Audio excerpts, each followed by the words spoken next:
Mwiriwe neza banyarwanda banyarwandakazi, nk'uko mubibona uyu ni umutwe wa cage ndi kubereka. Uyu mutwe wa cage rero muwurebe mwese, nshaka kugira ikintu mbibabwiraho, ariko cyane cyane ababyeyi bafite abana batoya. Uyu mutwe wa cage ufite uburyo ukozemo, ariko bushobora kuba bwahemukira ababyeyi. Ukozemo ukuntu nk'uku nguku mureba ahangaha kuri utu tuntu mbereka,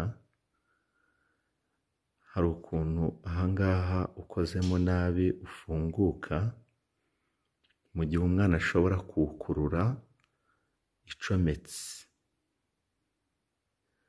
Murabibona yuko iyo tuyicomeka gutya, ni gutya.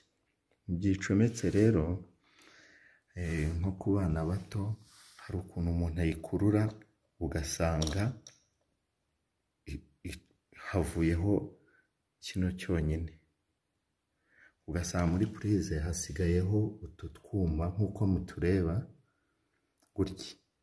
Igihe dusigayeho rero kandi icometse itya, umwana igihe cyose yakora kuri kamwe, umuriro ushobora kumufata ariko ukamurekura, ariko ukamukubita. Ariko zibaye ingorane agakora kuri utu twuma twombi uko ari tubiri, uyu muriro akenshi ushobora kwica umwana, yapfa. Ubwo rero nkaba mbiberetse kugira ngo aya macage mujye muyitondera, muyarinde abana, kuko ntaba afunze neza. Njyewe ubu ngubu bibabwira nuko maze kubibonaho.